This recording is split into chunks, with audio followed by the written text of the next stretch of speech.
Hello everyone, I'm Anthropomantic Fiend, and welcome to Flights of Fancy. This is the video series I'm doing outside of my horror-related things on the internet that most people who are regulars on this channel are probably used to, and the past few videos I've done on this, and I have one or two more in this series depending on how you slice it, that are going to be focusing on a box set of 4 fantasy adventure miniseries produced by Hallmark. Good stuff so far. And yes, I'm still doing that series. I only have a couple more videos to do in that series, but this is another thing I wanted to do, kind of going on a tangent away from that, but still as a part of Flights of Fancy, and that is a book review, specifically a comic book review.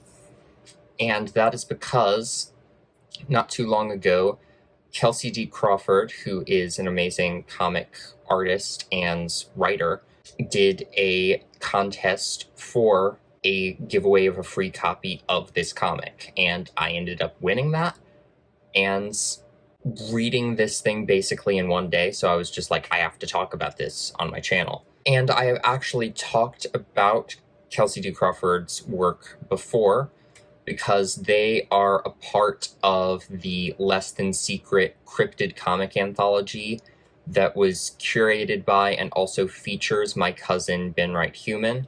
I reviewed that on this channel, as well as interviewing him about Less Than Secret and reviewing his 2 murder mystery comics, The Letters of the Devil and The Letters of the Devil 2, The Legacy of L. I will try to link all of that somewhere if I can. I will at the very least link my review of Less Than Secret in the cards and link the rest of that in the description, but Ben is also awesome. Please go support everything he does, but we're talking about Kelci's work today.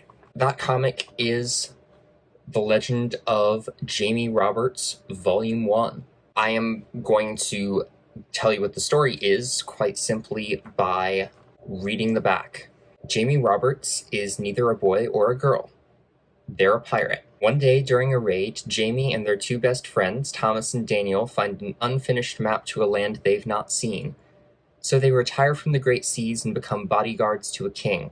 Along the way, they discover strange creatures, magic, and an ancient history about to resurface once more. Kelci was kind enough to include a content warning on the back of this, which is something that really needs to be normalized just for publishing and releasing in just about any story format. So if you are offended by violence, language, or non-sexual spirit nudity, go no further.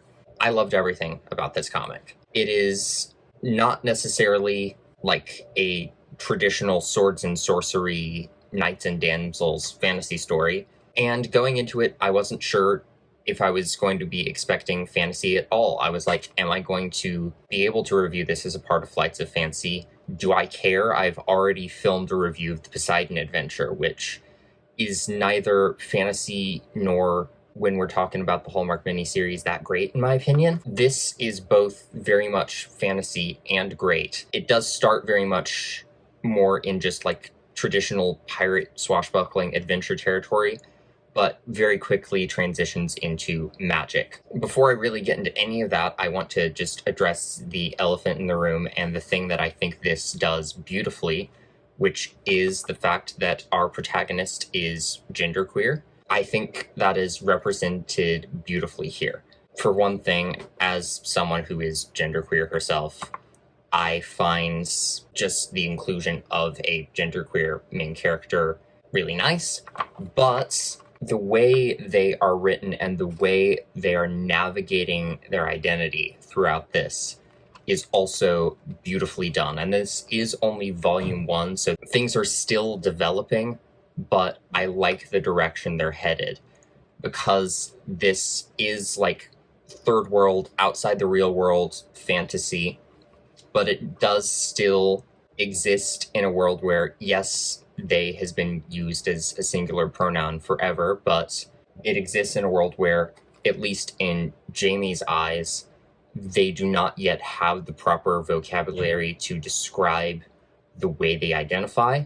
And even by the end of Volume 1, they are not yet using they, them pronouns, but given that that is what's used by the actual author on the back of this in the description, and the fact that two kind of godlike spirit characters who can see into Jamie's mind and soul also refer to them as they, that is what I'm going to be using here. But at the beginning of this story, Jamie is very happy to be referred to as one of the boys by the captain of their pirate ship, and uses he and she interchangeably, which also made me really happy as someone who uses multiple sets of pronouns. But while that's happening, we also get the sense that that doesn't quite sit right with them, and there's just all these thoughts going through their head of just like, I'm glad that, the captain doesn't see me as just a girl. Not that I mind being called a girl, but and there's this sense that they might mind a little bit, but also it's not the worst thing in the world, but they don't want to be perceived as just a girl. And if you replace the word girl with boy, that really did hit home with me. Later on, Jamie, after being enlisted as one of the bodyguards to this king aforementioned, they're kind of in a different land than the one they're used to. I believe they come from the Vicarian kingdom in this world, and they're introduced to this new mythology that has its own way of describing what non-binary and or genderqueer means. And I'm just gonna find that for you really quick because I think it's really cool. This idea is being a Dwinda, which is described as follows. Dwinda are those across the lands who are a third gender. They show qualities of man and woman, but are neither. They are not he or she, but z. So there's this other set of pronouns used for zim, which are z-zem, or ze. It's ze. I do not know what the exact pronunciation for that would be, but even though I'm assuming this is a fictional spiritual concept created for this world, the idea of the Dwinda both shows that genderqueer people have always existed, and there has always been a vocabulary to describe that of some kind in various cultures across the world. And this is something that also, has precedent in real life. I cannot provide specific examples of that here that I can describe with any kind of accuracy, as far as I know, because I haven't looked into them that much. I would like to, but they are also, not of my culture, and I don't want to appropriate them.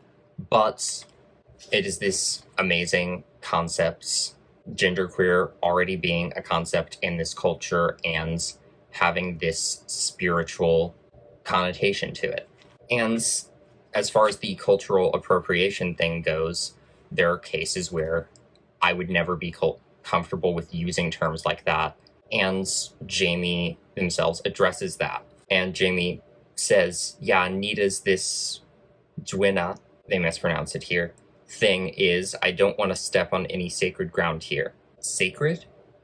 Don't you have churches here? I don't know what these churches are, but the spirit and the mundane are not separated. Both exist at the same time and affect everyone. So then the Dwinda concept is also someone specifically who is able to receive visions, and Jamie has been receiving these prophetic visions for years, long before coming to this place. So I'm basically just describing the concepts to you and not, telling you much more than I can interpret about it, except that I think it's really freaking cool. So I will just leave it at that and let you read the book to get more of it, but I just think the representation is handled really well, and it is both a fantasy story and a kind of story of Jamie discovering their identity. And at the very beginning of this thing, it is dedicated to the folks who never had the words to describe their identity and had to navigate unknown waters. You are not alone. And that metaphor of navigating unknown waters, which is literally what Jamie and the rest of the crew they belong to are doing here. I just thought that was fantastic and very well executed. I love the way this world definitely draws from the cultures of the real world, but creates its own thing with them. I don't know if any of these concepts, again, are specifically drawn from real cultures, but there's a sense of, different religions and cultures that our characters are getting a taste of because they are exploring different parts of the world. And that's where the Duenda concept comes in, but also the main crux of the story, where we have this evil being, seemingly a demon, who has been locked in another dimension and is trying to get out, and they need to collect these gems, I think, that are keeping the sword in place, that's keeping this evil being in place. And that's where the conflict comes in, because they're trying to be very respectful of the mission they've been assigned to do, but at the same time, Jamie and all of their friends have grown up as thieves, and Jamie is like, I really want this sword and all of this other cool stuff for myself. It would be this really massive power boost and almost a sense of validation for me. So there's that conflict of, do I do this thing that's really going to fulfill myself, and is the thing that I have grown up doing in order to survive, but on this grander scale, or do I not betray my friend? And that conflict is not resolved at the end of this volume, but I think that moral conflict is beautifully done as well. And then just the art style is gorgeous. It is really pretty. And outside of Jamie, I love the other characters. I love Thomas and Daniel. I forget which one it is, but one of them also has a little queer side romance that's starting to blossom. And they have a pirate captain. And the pirate captain, Captain O'Malley, she has lost an arm, and she's very kind of roguish and charismatic, but she's lost her arm, and she always tells different stories of how she lost her arm depending on who's asking. So she seems like a bit of a shifty character. I love the pirate crew. I love the three main characters. I love the other characters we are introduced to once we go into other lands. And I also love the funny little moments we get, and the truly meaningful moments, again, like the Duenda stuff, with these three, white characters discovering this completely different culture and completely different mindset almost. But then also there's a great funny moment where they're not used to having that many spices in their food, and all of their mouths are on fire, and everybody else there's like, just calm down. It's not even that bad. We put this is not spicy. This is like the bare minimum amount of spice. And all of them are just like, our mouths are on fire. That was funny. I liked it. That is really all I have to say about this at this point.